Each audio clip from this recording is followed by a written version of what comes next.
Complete journey of Ram Temple। Ayodhya Saryu के किनारे बसा एक छोटा सा नगर जो हिंदुस्तान की धार्मिक परंपरा से लेकर सियासत के बीच घूमता रहा। जितना ये पुराना शहर है, जितनी पुरानी इस नगर से जुड़ी कहानियां हैं, उतनी ही चर्चित है राम के अयोध्या से जुड़े वो अध्याय जो भारतीयता के आधार बिंदु हैं। अवध नगरी अयोध्या मूल रूप से मंदिरों का शहर रहा है। यही है हिंदुओं के आराध्य श्री राम की जन्मभूमि। कहा जाता है कि अयोध्या नगरी को भगवान श्री राम के पूर्वज विवस्वान यानी सूर्य पुत्र वैवस्वन मनु द्वारा बसाया गया था। लेकिन भगवान श्री राम के जल समाधि लेने के बाद अयोध्या कुछ समय के लिए उजाड़ हो गई थी। कहा जाता है कि राम जी के पुत्र कुश ने फिर से अयोध्या का पुनर्निर्माण कराया और इसके बाद सूर्य वंश की अगली 44 पीढ़ियों तक इसका अस्तित्व चरम पर रहा। इसके बाद महाभारत काल में हुए युद्ध के बाद भी अयोध्या फिर से उजाड़ हो गई। भव्य मंदिर तोड़ मस्जिद बनवाए गए, लेकिन प्रभु श्री राम की जन्मभूमि कभी नष्ट न हो सकी। दोस्तों, वैसे तो अयोध्या नगरी का इतिहास त्रेता युग से भी पुराना है और मैं मानता भी हूं कि अयोध्या स्थित भगवान श्री राम जन्मभूमि मंदिर का पूरा इतिहास शब्दों में समेटना किसी के लिए संभव नहीं है। और अगर इसके ऐतिहासिक और कानूनी महत्व को तो कुछ हद तक समेट भी ले, तो इसके असीमित धार्मिक और पौराणिक मान्यताओं और उनसे जुड़े तथ्यों को शब्दों में सहेजना असंभव है। फिर भी यहाँ पर हमने इस पवित्र मंदिर के बारे में उसके हर पहलू को कुछ गिनती के शब्दों में समेटने की कोशिश की है। आज की इस वीडियो में हम बात करेंगे श्री राम की जन्मभूमि के सफर के बारे में, उनके विवाद से लेकर विध्वंस, निर्माण और उद्घाटन तक के सफर के बारे में। तो चलिए शुरू करते हैं। History of Ram temple. Ayodhya में राम मंदिर के पीछे का इतिहास भारत के धार्मिक और सांस्कृतिक ताने बाने में गहराई से लिपटा है। हिंदू पौराणिक कथाओं के अनुसार अयोध्या को महाकाव्य रामायण में भगवान राम का जन्म स्थान माना जाता है। भगवान श्री राम प्रजा सहित बैकुंठ धाम चले जाने के बाद कई सालों तक ये भूमि यूं ही पड़ी रही। बाद में कौशाम्बी के महाराज कुश ने अयोध्या को फिर से बसाया। इसका वर्णन कालिदास के ग्रंथ रघुवंश में मिलता है। लोमश रामायण के अनुसार उन्होंने ही सबसे पहले अपने परम पिता की पूज्य जन्मभूमि पर पत्थरों के खंभों वाले मंदिर का निर्माण करवाया। वहीं जैन परंपराओं के मुताबिक अयोध्या को ऋषभदेव ने फिर से बसाया था। भविष्य पुराण के अनुसार उज्जैन के महाराज विक्रमादित्य ने ईसा पूर्व में एक बार फिर से दूसरी बार उजड़ चुकी अयोध्या का निर्माण करवाया। धार्मिक ग्रंथों के अनुसार वे भगवान विष्णु के परम भक्त थे और उन्होंने अयोध्या में सरयू नदी के लक्ष्मण घाट को आधार बनाकर 360 मंदिरों का निर्माण करवाया था। साथ ही उन्होंने श्री राम जन्मभूमि पर एक भव्य मंदिर का निर्माण भी करवाया था। विक्रमादित्य के बाद के राजाओं ने भी समय समय पर अयोध्या राम मंदिर की देखरेख की। उन्हीं राजाओं में से एक शुंग वंश के प्रथम शासक पुष्यमित्र शुंग ने भी अपने समय पर अयोध्या राम मंदिर का रेनोवेशन करवाया था। पुष्यमित्र का एक इंस्क्रिप्शन भी अयोध्या से प्राप्त हुआ है, जिसमें उनके द्वारा अयोध्या में 2 अश्वमेध यज्ञ किए जाने का वर्णन भी मिलता है। अयोध्या राम मंदिर इतिहास जानने के लिए हुई खुदाई में ऐसे अनेकों रिकॉर्ड मिले हैं, जिनसे ये पता चलता है कि गुप्त वंशीय सम्राट चंद्रगुप्त द्वितीय के समय और उसके काफी समय बाद तक अयोध्या ही गुप्त साम्राज्य की राजधानी थी। गुप्तकालीन समय के महाकवि कालिदास ने भी अयोध्या राम मंदिर और उसके पौराणिक इतिहास का अपने महाकाव्य रघुवंश में कई बार जिक्र किया है। इसी तरह आधुनिक इतिहासकारों के अनुसार 600 ईसा पूर्व तक अयोध्या एक महत्वपूर्ण व्यापार का केंद्र था। इस स्थान को एक अंतर्राष्ट्रीय पहचान 5वीं शताब्दी में ईसा पूर्व के दौरान तब मिली, जब ये एक प्रमुख बौद्ध केंद्र के रूप में विकसित हो गया था। तब इसका नाम साकेत था, जो अयोध्या राम जन्मभूमि का एक पौराणिक नाम भी है। चीनी भिक्षु फाहियान ने भी यहाँ अयोध्या राम मंदिर के साथ कई बौद्ध मठों के होने का वर्णन किया है। यहाँ पर 7वीं शताब्दी में चीनी यात्री हायुन सांग भी आया था उसके अनुसार यहाँ पर 20 बौद्ध मंदिर उपस्थित थे, जहाँ 3000 भिक्षु रहते थे, और यहाँ पर हिंदुओं का एक प्रमुख और अति भव्य अयोध्या राम मंदिर भी था, जहाँ पर रोज हजारों की संख्या में लोग दर्शन करने के लिए आते थे। इसके बाद प्राप्त साक्ष्यों के अनुसार ईसा की 11वीं शताब्दी में कन्नौज के राजा जयचंद का शासन आया, तो उसने अयोध्या राम मंदिर पर से सम्राट विक्रमादित्य के प्रशस्ति शिलालेखों को उखाड़कर उन पर अपना नाम लिखवा दिया था। पानीपत के युद्ध के बाद जयचंद का भी अंत हो गया। इसके बाद भारतवर्ष पर फॉरेन इन्वेडर्स का अटैक बढ़ गया। इन इन्वेडर्स ने काशी, मथुरा के साथ ही अयोध्या राम मंदिर में भी लूटपाट की और पुजारियों की हत्या कर मूर्तियों को तोड़ने का क्रम जारी रखा। लेकिन ऐसे कई आक्रमणों को झेलने के बाद भी अयोध्या राम मंदिर अपनी भव्यता के साथ 14वीं शताब्दी तक किसी प्रकार बचा रहा। इतिहासकारों द्वारा ये भी कहा जाता है कि सिकंदर लोदी के शासनकाल तक अयोध्या राम मंदिर मौजूद था, लेकिन 14वीं शताब्दी में हिंदुस्तान पर मुगलों का अधिकार हो गया और उसके बाद ही अयोध्या राम मंदिर का इतिहास बदलने लगा। मुगलों द्वारा अयोध्या नगरी को नष्ट करने के लिए कई अभियान चलाए गए और आखिरकार 1528-29 में इस भव्य अयोध्या राम मंदिर को तोड़ दिया गया और उसकी जगह मुगल बादशाह बाबर के सिपहसालार मीर बाकी ने विवादित जगह पर एक मस्जिद नुमा ढांचे का निर्माण कराया। बाबरनामा के अनुसार 1528 में अपने अयोध्या पड़ाव के दौरान बाबर ने राम जन्मभूमि के स्थान पर मस्जिद निर्माण का आदेश दिया था। दोस्तों, अयोध्या राम मंदिर के स्थान पर बनाई गई मस्जिद में खुदे 2 संदेशों से इसका साफ संकेत भी मिलता है। इसमें एक संदेश में खास तौर से जिक्र किया हुआ है, जन्नत तक इसके न्याय के चर्चे हैं। ऐसे महान शासक बाबर के आदेश पर दयालु मीर बाकी ने फरिश्तों की इस जगह को मुकम्मल रूप दिया। हालांकि इसका भी जिक्र मिलता है कि अकबर और जहांगीर के शासनकाल में हिंदुओं को यहाँ राम मंदिर की भूमि एक चबूतरे के रूप में सौंप दी गई थी। वहीं European Jesuit missionary Joseph Tieffenthaler के अकाउंट डिस्क्रिप्शन इंडी के अनुसार इस समय तक भी इसी चबूतरे के रूप में राम मंदिर के कुछ अवशेष बाकी थे। लेकिन क्रूर शासक औरंगजेब के समय में अयोध्या के गवर्नर फिदाई खान ने औरंगजेब के आदेश पर 1660 AD में राम मंदिर और हिंदुओं द्वारा प्रभु श्री राम की जन्मभूमि माना जाने वाला रामकोट फोर्ट्रेस तोड़कर अपने पूर्वज बाबर के सपने को पूरा करते हुए मीर बाकी द्वारा बनाए गए मस्जिद के ढांचे को एक भव्य मस्जिद का रूप दे दिया। इसके बाद समय समय पर इस स्थान पर बार बार मंदिर निर्माण के लिए आंदोलन चलते रहे। हालांकि भगवान राम के कथित जन्म स्थान पर इसके निर्माण की विवादित स्थिति ने लंबे समय तक धार्मिक और सांस्कृतिक संघर्ष पैदा किया। साल 1853 में अंग्रेजी हुकूमत के दौरान पहली बार राम मंदिर और बाबरी मस्जिद उसके आसपास के इलाके में दंगे हुए। 1859 में अंग्रेजों ने इस विवाद को रोकने के लिए मुसलमानों को ढांचे के अंदर और हिंदुओं को राम चबूतरे पर पूजा अर्चना की इजाजत दे दी। साथ ही ब्रिटिश एडमिनिस्ट्रेटर द्वारा इन दोनों स्थानों को एक दूसरे से अलग करने और दोनों धर्म के श्रद्धालुओं के बीच में विवाद की स्थिति को टालने के लिए इनके बीच में फेंस भी खड़ी कर दी। 1885 में पहली बार महंत रघुबीर दास ने बाबरी मस्जिद के पास चबूतरे पर मंदिर निर्माण को लेकर फैजाबाद कोर्ट में एक याचिका लगाई, जिसे कोर्ट ने ठुकरा दिया। 1934 में एक बार फिर अयोध्या और शाहजहांपुर में कम्युनल राइट की स्थिति खड़ी हो गई, जिसमें इस मस्जिद को नुकसान भी हुआ, लेकिन बाद में एक बार फिर इस मॉस्क को रिपेयर करवा दिया गया। इसी कड़ी में 1944 में सुन्नी वक्फ के कमिश्नर ने बाबरी मस्जिद की जमीन को सुन्नी प्रॉपर्टी डिक्लेयर कर दिया।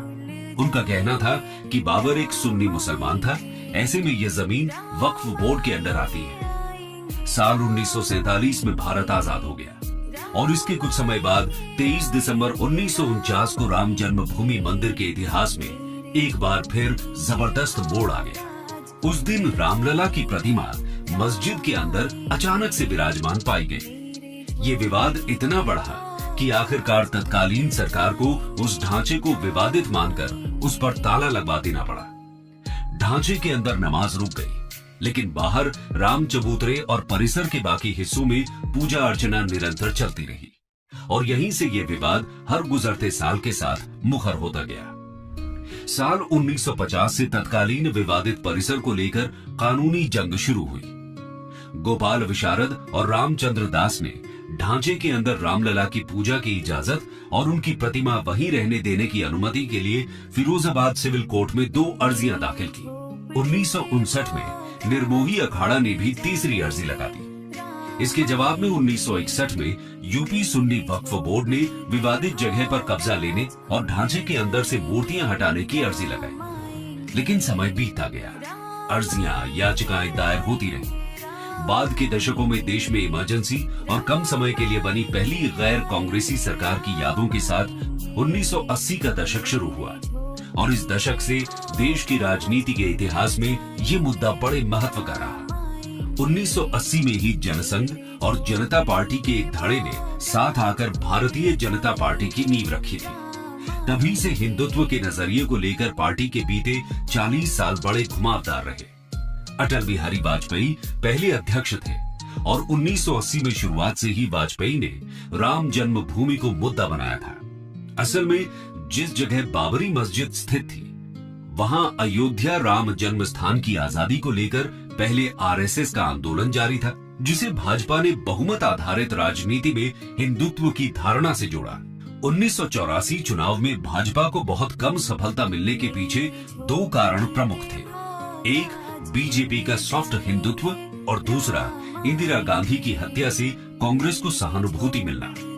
लोकसभा में कांग्रेस को 414 सीटों का बड़ा बहुमत मिला था। 20वीं सदी के अंत में तनाव बढ़ गया, क्योंकि 25 साल बाद ही 1986 में यूसी पांडे की याचिका पर फैजाबाद के जिला जज के.एम. पांडे ने 1 फरवरी 1986 के ऐतिहासिक फैसले में विवादित ढांचे से ताला हटाने का आदेश दिया और हिंदुओं को पूजा करने की अनुमति भी दे दी। आगे चलकर अगस्त 1989 में इलाहाबाद हाई कोर्ट ने फैजाबाद जिला अदालत से टाइटल सूट अपने हाथों में ले लिया और विवादित जमीन पर पूजा अर्चना बरकरार रखने का आदेश दिया। नवंबर 1989 में तत्कालीन राजीव गांधी सरकार ने विश्व हिंदू परिषद के विवादित भूमि के पास ही शिलान्यास की इजाजत दे दी। इससे बीजेपी और हिंदू संगठनों का उत्साह अपने चरम पर पहुंच गया, लेकिन देश और खासतौर पर उत्तर भारत सांप्रदायिक हिंसा में घिर गया। एक आंकड़े के मुताबिक सांप्रदायिक हिंसा में 800 जानें चली गई। बीजेपी ने 1989 के आम चुनावों में राम मंदिर के मुद्दे को उठाया और 85 सीटों के साथ बीजेपी के समर्थन से वीपी सिंह की सरकार बनी। इस उत्साह को भुनाने के लिए सितंबर 1990 में बीजेपी के तत्कालीन अध्यक्ष लाल कृष्ण आडवाणी ने श्री राम रथ यात्रा का आयोजन किया और राम मंदिर जन्मभूमि आंदोलन को एक नया मोड़ दिया। आइए जानते हैं क्या हुआ। कार यात्रा और बाबरी डेमोलिशन। 90 का वो दशक राजनीति संग अयोध्या में एक भूचाल लेकर आया। इधर वीपी सिंह ने मंडल कमीशन को लागू कर दिया, जिसके बाद उनकी छवि नायक और खलनायक के बीच की बनने लगी। इससे सरकार को समर्थन दे रही बीजेपी के माथे पर भी चिंता की लकीरें दिखने लगी और बीजेपी के थिंक टैंक ने मंडल कमीशन के जवाब में कमंडल की राजनीति का दांव चल दिया। सितंबर 1990 में विश्व हिंदू परिषद, राष्ट्रीय स्वयंसेवक संघ और भारतीय जनता पार्टी ने राम जन्मभूमि स्थल पर राम मंदिर बनाने के लिए अभियान चलाया। स्थिति ने तब गंभीर मोड़ ले लिया जब बीजेपी नेता लाल कृष्ण आडवाणी ने सोमनाथ से अयोध्या तक रथ यात्रा निकाली। एक बड़ी भीड़ उनके पीछे होली और देखते ही देखते एक बड़ा समूह विवादित स्थल की ओर बढ़ रहा था। बीजेपी की समर्थन से चल रही केंद्र की वीपी सिंह की सरकार आडवाणी की इस यात्रा को किसी भी सूरत में रोकना चाहती थी। दूसरी तरफ बीजेपी ने यह तय कर लिया था कि रथ यात्रा रोकने की सूरत में सरकार से समर्थन वापस ले लिया जाएगा। वीपी सिंह को भी इसका एहसास बहुत अच्छे से था, लेकिन इतिहास ने अपनी भूमिका तय कर रखी थी। 14 अक्टूबर 1990 देश की राजधानी एक नई तरह की राजनीति का रूप देख रही थी, जिसका रंग भगवा था। हाथों में लहराते भगवा रंग के झंडे, माथे पर केसरिया पट्टी और होठों पर राम के नारे। दिल्ली के दिल कनॉट प्लेस से जब आडवाणी का रथ निकला तो लग रहा था दिल्ली दिल्ली न होकर किसी पौराणिक कथा का नगर हो। राम रथ यात्रा का दिल्ली में जो मंजर था, उसके बाद संघ परिवार ने पहली बार ये महसूस किया कि अयोध्या ही वो मुद्दा है जो मुद्दों के आधार पर बिखरे संघ परिवार को एकजुट कर सकता है। इसी बीच 18 अक्टूबर को लाल कृष्ण आडवाणी ट्रेन के रास्ते बिहार पहुंच गए। दिल्ली और बिहार के बीच देर रात राजनीति की हॉटलाइन पर कुछ और ही पटकथा लिखी जा रही थी। राजनीति के समीकरण को वीपी सिंह समझ रहे थे। वो नहीं चाहते थे रथ को रोकने का क्रेडिट तत्कालीन यूपी के मुख्यमंत्री मुलायम सिंह यादव को मिले।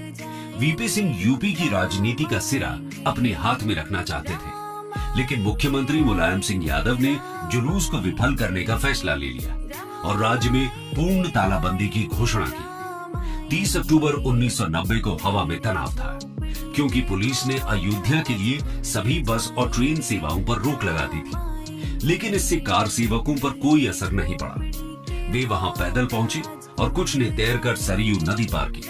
विवादित ढांचे की घेराबंदी कर दी गई और लिबरहान आयोग की रिपोर्ट के अनुसार उत्तर प्रदेश प्रांतीय सशस्त्र कांस्टेबलरी के 28,000 कर्मियों को अयोध्या में तैनात किया गया था। सुबह करीब 10 बजे थे जब वामदेव, महंत नृत्य गोपाल दास और विहिप के अशोक सिंघल के नेतृत्व में कार सेवकों का एक बड़ा समूह घटना स्थल की ओर बढ़ा। पुलिस ने उन्हें रोकने की कोशिश की तो झड़प हो गई। लगभग 1 घंटे बाद एक साधु उस पुलिस की कांस्टेबलरी बस को हाईजैक करने में कामयाब हुआ, जिसमें पकड़े गए सभी कार सेवकों को रखा गया था। वो बस को लेकर बैरिकेड्स तोड़ते हुए मस्जिद की ओर भागने लगा। बस के पीछे पैदल कार सेवकों ने भी भागना शुरू कर दिया। ये देख पुलिस बल को बड़ा झटका लगा और उन्होंने लगभग 5,000 कार सेवकों का पीछा करना शुरू कर दिया। इसके बाद बाबरी मस्जिद के ऊपर भगवा झंडा फहराया गया और फिर त्रासदी हुई। सरकार के आदेश पर पुलिस बल ने भीड़ पर फायरिंग कर दी। फायरिंग में 5 लोग मारे गए। वहीं कई लोगों की मौत सिर में चोट लगने से हुई। सरयू पुल पर भगदड़ मच गई, जिसमें और भी लोग मारे गए। इस घटना के बाद एक बार फिर 2 नवंबर को कार सेवक दोबारा बाबरी मस्जिद की ओर बढ़े और फिर झड़प हुई। पुलिस ने आंसू गैस और लाठी चार्ज कर भीड़ को तितर बितर करने की कोशिश की। कुछ कार सेवक मस्जिद तक पहुंचने में कामयाब रहे और उसे आंशिक रूप से क्षतिग्रस्त कर दिया। पुलिस ने 72 घंटे में दूसरी बार फायरिंग की। कार सेवकों का गलियों में पीछा किया गया। पुलिस ने कई कार सेवकों को मार डाला। इसमें कोठारी ब्रदर्स भी शामिल थे, जिन्हें कथित तौर पर एक घर से बाहर खींच लिया गया था। बाद में मुलायम सिंह यादव ने गोलीबारी के आदेश को दर्दनाक लेकिन आवश्यक बताया, क्योंकि उच्च न्यायालय ने फैसला आने तक शांति, कानून और व्यवस्था बनाए रखने का आदेश दिया था। इसी बीच राजनीति का दांव फिर पलटा और केंद्र के साथ साथ उत्तर प्रदेश की सरकार भी बदल गई। केंद्र में पीवी नरसिम्हा राव की सरकार बनी। यूपी में मुलायम सिंह चुनाव हार गए और कल्याण सिंह की सरकार बनी। मामला दिन ब दिन बिगड़ता गया। बहुत सारी बैठकें हुई, वाद विवाद हुए, लेकिन किसी मीटिंग, किसी बात का कोई हल नहीं निकला। 5 दिसंबर तक अयोध्या में सियासत के साथ धर्म का रंगमंच एक बार फिर सज गया। सभी को अगली सुबह का इंतजार था। 6 दिसंबर 1992 को एक महत्वपूर्ण मोड़ आया, जब आरएसएस और उसके सहयोगियों ने विवादित स्थल पर 1,50,000 वीएचपी और बीजेपी कार सेवकों की एक रैली आयोजन किया। भीड़ के बेचैन होने पर आडवाणी, मुरली मनोहर जोशी और उमा भारती जैसे नेताओं ने भाषण दिए। लगभग दोपहर के समय एक युवक घेराबंदी को पार करने में कामयाब रहा, बाबरी मस्जिद पर चढ़ गया और भगवा झंडा लहराया। इसे भीड़ द्वारा एक संकेत के रूप में देखा गया, जिसने फिर बाबरी मस्जिद पर धावा बोल दिया। बाबरी मस्जिद की सुरक्षा के लिए लगाए गए पुलिस घेरे की संख्या बहुत अधिक थी, लेकिन बेकाबू भीड़ की संख्या भी उनसे अधिक थी। भीड़ ने इमारत पर कुल्हाड़ियों और हथौड़ों से हमला किया। कुछ ही घंटों में मिट्टी और चौक से बने बाबरी मस्जिद को ध्वस्त कर दिया गया।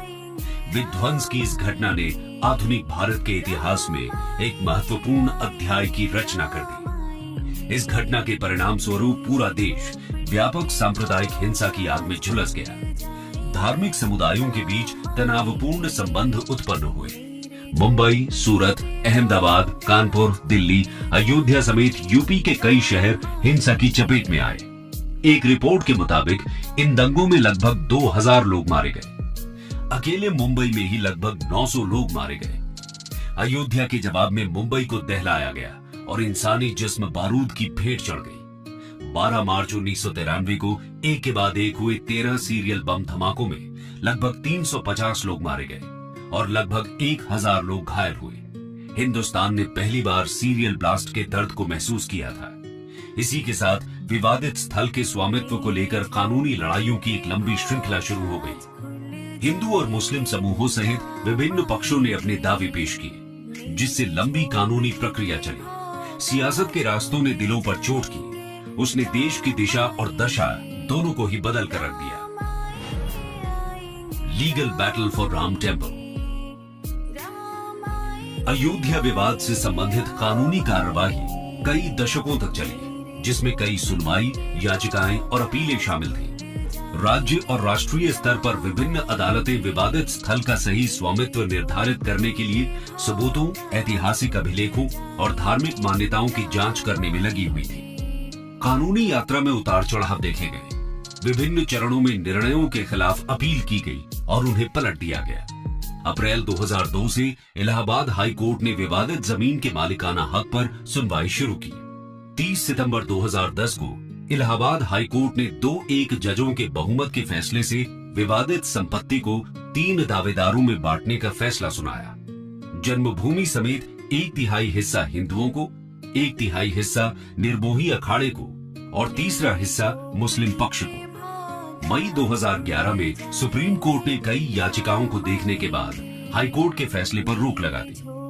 बाद के सालों में सुप्रीम कोर्ट की देखरेख में मध्यस्थता की कोशिशें भी की गई, लेकिन विवाद का कोई हल नहीं निकला। आखिरकार तत्कालीन चीफ जस्टिस रंजन गोगोई की अगुवाई वाली सुप्रीम कोर्ट की 5 सदस्यीय संविधान पीठ ने 40 दिनों की मैराथन सुनवाई के बाद 16 अक्टूबर 2019 को दशकों पुराने इस कानूनी विवाद पर फैसला सुरक्षित रख लिया। अंत में 9 नवंबर 2019 का वो ऐतिहासिक दिन आया, जब सुप्रीम कोर्ट ने सदियों पुराने इस विवाद को हमेशा हमेशा के लिए निपटारा कर दिया। सर्वोच्च अदालत ने संपूर्ण विवादित परिसर पर भगवान रामलला का मालिकाना हक दे दिया और उनके भव्य मंदिर निर्माण के लिए केंद्र की नरेंद्र मोदी सरकार को 3 महीने के भीतर एक ट्रस्ट बनाने की जिम्मेदारी सौंप दी। अदालत ने सरकार को मुस्लिम पक्ष को भी मस्जिद बनाने के लिए अयोध्या में किसी महत्वपूर्ण स्थान पर 5 एकड़ जमीन देने का आदेश दिया और फिर शुरू हुआ राम मंदिर का भव्य निर्माण कार्य। राम मंदिर का निर्माण 5 अगस्त 2020 को आयोजित शुभ भूमि पूजन समारोह के साथ शुरू हुआ। इस कार्यक्रम ने मंदिर के निर्माण की औपचारिक शुरुआत को चिन्हित किया और इसमें विभिन्न धार्मिक नेताओं, राजनीतिक हस्तियों और गणमान्य व्यक्तियों ने भाग लिया। समारोह में अनुष्ठान और प्रार्थनाएं शामिल थी, जिसमें भूमि की पवित्रता पर जोर दिया गया और मंदिर के सफल समापन के लिए दिव्य आशीर्वाद मांगा गया। राम मंदिर की आर्किटेक्चरल प्लान्स ट्रेडिशनल और मॉडर्न डिजाइन एलिमेंट्स के मिश्रण को दिखाती है। मंदिर की कल्पना एक भव्य संरचना के रूप में की गई है, जिसमें जटिल नक्काशी, गुंबद और शिखर है। ये डिजाइन प्राचीन भारतीय मंदिर आर्किटेक्चर से प्रेरणा लेता है, विशेष रूप से उत्तर भारतीय नागर परंपरा में प्रचलित शैली पर जोर देता है। कुशल कारीगर और शिल्पकार इस दृष्टिकोण को जीवन में लाते हैं, ये सुनिश्चित करते हुए कि मंदिर भारत की समृद्ध सांस्कृतिक विरासत का एक प्रमाण है। कंक्लूजन। दोस्तों, अब अयोध्या राम मंदिर के निर्माण को लेकर 492 साल का लंबा इंतजार खत्म हो गया है। अयोध्या में राम मंदिर का उद्घाटन होने वाला है। ये पवित्र मंदिर कई दशकों की कानूनी लड़ाई, सामाजिक तनाव और सांस्कृतिक आकांक्षाओं की परिणति का प्रतीक है। मंदिर में निर्माण गतिविधियां वर्तमान में पूरे जोरों पर है और इस महत्वपूर्ण अवसर से पहले इसकी तैयारी सुनिश्चित करने के लिए समर्पित प्रयास किए जा रहे हैं। राम मंदिर का निर्माण अपने अंतिम चरण में पहुंच गया है और स्थल पर भक्तों के स्वागत के लिए सावधानी पूर्वक तैयारी की जा रही है। देश के इतिहास में इस क्षण के महत्व को रेखांकित करते हुए प्रधानमंत्री नरेंद्र मोदी उद्घाटन समारोह में केंद्रीय भूमिका निभाने वाले हैं। इस क्षण को ऐतिहासिक बनाने के लिए